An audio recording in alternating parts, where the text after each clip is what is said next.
Bismillahirrahmanirrahim. Alhamdulillah wa salatu wa salamu ala rasulillah wa ala alihi wa sahbihi ajma'in wa ba'du. Assalamu alaikum wa rahmatullahi wa barakatuhu. Louange à Allah subhanahu wa ta'ala, le Seigneur des mondes. Paix et salut sur le prophète Muhammad sallallahu alayhi wa sallam, sur sa famille, ses compagnons et tous ceux qui les ont convenablement suivis. Ceci dit, bienvenue sur votre chaîne Comprendre l'Islam, chaîne qui vous permet d'apprendre cette religion par la meilleure compréhension, la compréhension du prophète et de ses compagnons.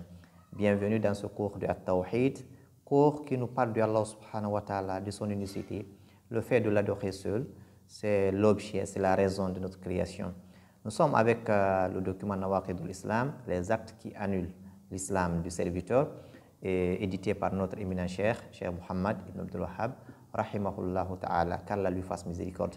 Nous avons dans les cours passés parlé du premier acte qui est le shirk, le polythéisme, le fait d'associer Allah subhanahu wa ta'ala à autre dans ses adorations. Et le second point, c'était le fait de mettre des intercesseurs entre vous et Allah subhanahu wa ta'ala et porter toute la confiance en eux, leur demander d'intercéder pour soi. Alors ce sont là des actes qui annulent l'islam de la personne. Nous avons vu ça en détail dans ces cours. Nous allons voir aujourd'hui le troisième acte qui annule l'islam. Le cheikh rahimahullah ta'ala, il dit: Man lam yukaffir al-mushrikin aw shakka fi kufrihim aw sahhaha madhhabahum kafar. Quiconque ne rend pas mécréant les polythéistes, quiconque n'accepte pas la mécréance des polythéistes, aw shakka fi kufrihim, ou doute de leur mécréance, le fait de douter de la mécréance des polythéistes, aw sahhaha madhhabahum, ou rend vrai leur croyance. Donc, trois choses. La première, c'est de ne pas accepter la mécréance des polythéistes. Donc, dire que ce ne sont pas des mécréants.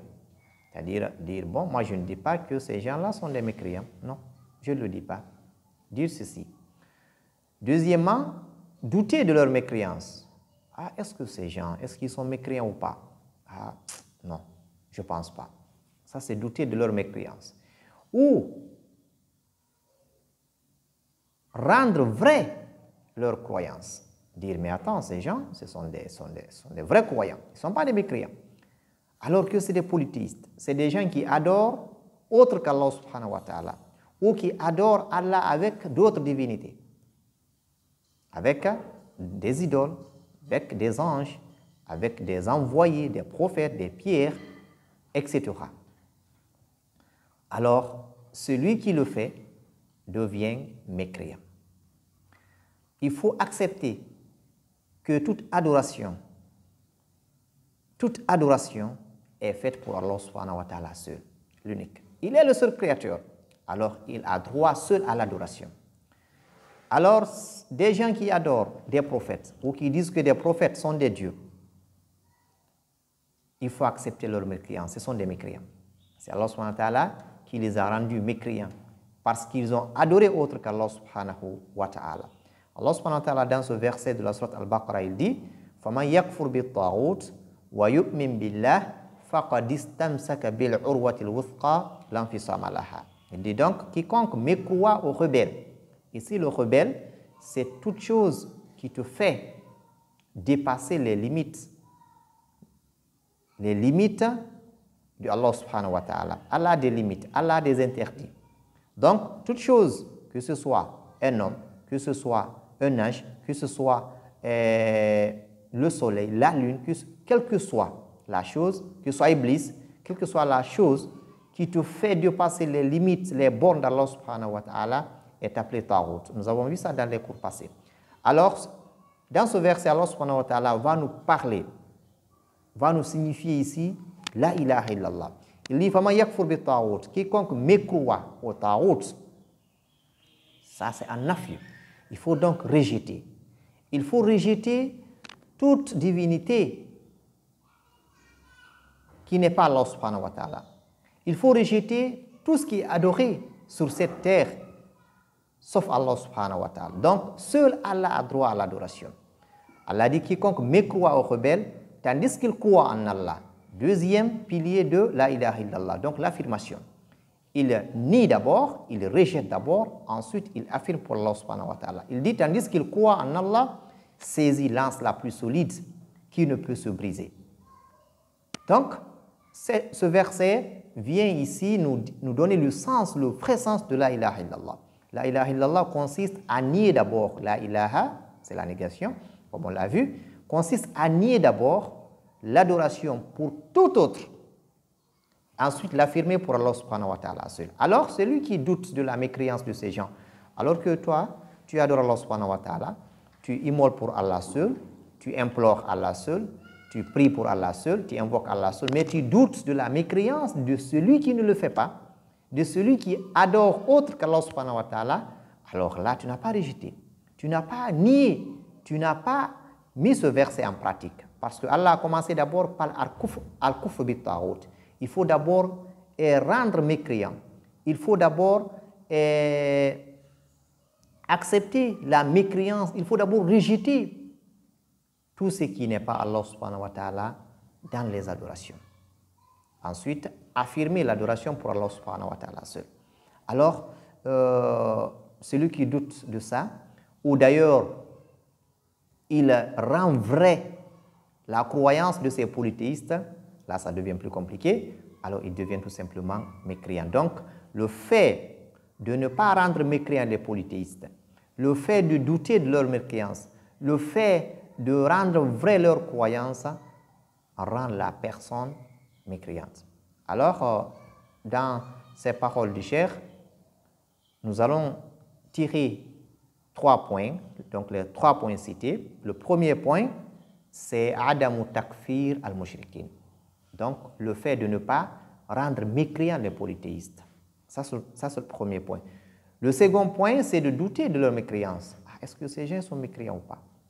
Le troisième point, c'est de dire, hey, si ces gens-là sont des mécréants, si ces gens-là vont en enfer, alors tout le monde va y entrer. Parce que c'est des personnes peut-être qui, avec la technologie, qui ont fabriqué des moyens de déplacement pour les gens, parce que c'est des gens qui se conforment, c'est-à-dire au programme, donc c'est des gens qui appliquent certains règlements, c'est des gens qui se conforment aux droits de l'homme, comme on le dit, on pense que c'est les meilleurs. Tu entends des musulmans dire, si ces gens-là vont en enfer, alors on ne sait pas qui va rester. Ces moyens de déplacement, cette technologie, cette intelligence, cette matière première, l'espace dans lequel ils le font, tout est créé par Allah subhanahu wa ta'ala. Eux-mêmes, ils sont créés par Allah subhanahu wa ta'ala. Alors, ils n'ont rien à voir dedans. Rien à voir dedans. Si le serviteur vient dans ce bas monde, il se préoccupe de développer ce monde, il se préoccupe de ce bas monde, il oublie sa mission qui est le fait d'adorer Allah seul. C'est la raison de la création. Il oublie la raison de sa mission. Il passe son temps à développer les moyens qui sont mis à sa disposition pour accomplir sa mission. Où se trouve la raison? Où est l'intelligence de cette personne? Alors, il va faire tout ce qu'il va faire. Il va finir par partir encore chez Allah subhanahu wa ta'ala. Il va partir, il va mourir. Et là, c'est là le problème. C'est là le problème. Alors, que le croyant essaye de bien mesurer ses propos. Celui qui n'adore pas Allah subhanahu wa ta'ala, ou celui qui adore Allah avec autre, il est mécréant. Il est mécréant, tout simplement. Celui qui n'adore pas son Seigneur, il est mécréant. Celui qui l'associe à autre, il est mécréant. Même s'il fait n'importe quoi dans ce bas monde, ce n'est pas ce qui compte. Si tu sers les serviteurs, tu oublies le Créateur. Alors c'est lui qui t'a amené ici, c'est lui qui t'a créé, c'est lui qui t'a doté de l'intelligence avec laquelle tu es en train de fabriquer ces choses. C'est lui qui t'a donné la vie, la santé, c'est lui qui t'a donné l'air, c'est lui qui te donne le sommeil. Il te donne tout alors tu l'oublies. Tu travailles pour tes semblables, pour des services d'Allah subhanahu wa ta'ala. Ils vont se servir de ces moyens pour adorer Allah subhanahu wa ta'ala, alors que toi tu vas perdre.